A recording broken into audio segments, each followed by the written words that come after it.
National Janata Dal മണ്ഡലം കമ്മിറ്റിയുടെ നേതൃത്വത്തിൽ നെന്മാർ DF ഓഫീസിലേക്ക് മാർച്ച് നടത്തി.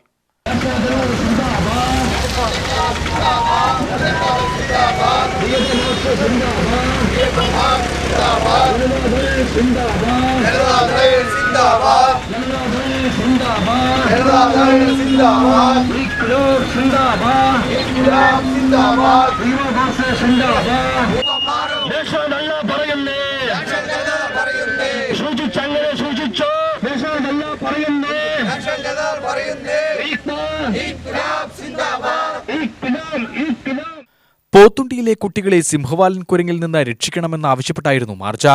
നാഷണൽ ജനതാദൾ ജില്ലാ ട്രഷറർ MA സുൽത്താൻ മാർച്ച് ഉദ്ഘാടനം ചെയ്തു.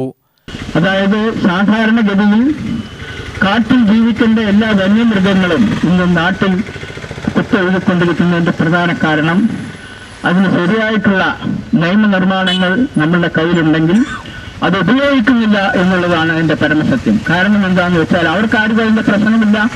ഇപ്പൊ DFO അയാൾ ജീവിക്കുന്നത് സുഖലോലവുമായിട്ടുള്ള കൊട്ടാരത്തിലാണ്. അയാളുടെ മക്കൾക്കോ കുട്ടികൾക്കോ ഭാര്യക്കോ സ്വന്തക്കാർക്കോ ബന്ധുക്കാർക്കോ യാതൊരു പ്രശ്നങ്ങളും ഇതിലുണ്ടാകാൻ പോകുന്നില്ല.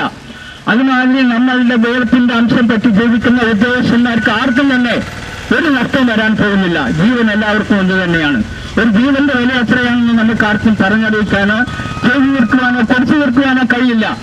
ആ ജീവന്റെ വില മനസ്സിലാക്കാത്ത സർക്കാരും ഭരണാധികാരികളും ഉദ്യോഗസ്ഥന്മാരുമാണ് ഇന്ന് കേരളം മുഴുവൻ വിലസിക്കൊണ്ടിരിക്കുന്നത്. അതിനുള്ള ചോദ്യങ്ങൾ ചോദിക്കുവാനോ അതുമായൊരു ബന്ധപ്പെട്ട പ്രശ്നങ്ങൾ പരിഹരിക്കണമെന്ന് ആവശ്യപ്പെടുവാനോ ഈ രാജ്യത്ത് ശക്തമായൊരു പ്രതിപക്ഷമില്ലാത്തതിന്റെ കാരണമാണ് എന്നുള്ളതാണ് അതിന്റെ കൃത്യമായിട്ടുള്ള വസ്തുതകൾ. എല്ലാ ഉദ്യോഗസ്ഥന്മാർക്കും അവരവരുടേതായിട്ടുള്ള കടമകൾ നിർവഹിക്കാനുള്ള സാധ്യതകളുണ്ട്. ജില്ലാ വൈസ് പ്രസിഡന്റ് KJ ഫ്രാൻസിസ്, ജില്ലാ secretary MM Varghese, R Suryaraj, നിയോജകമണ്ഡലം president A Chandran, Umar Farooq, PG Suresh എന്നിവർ പ്രസംഗിച്ചു.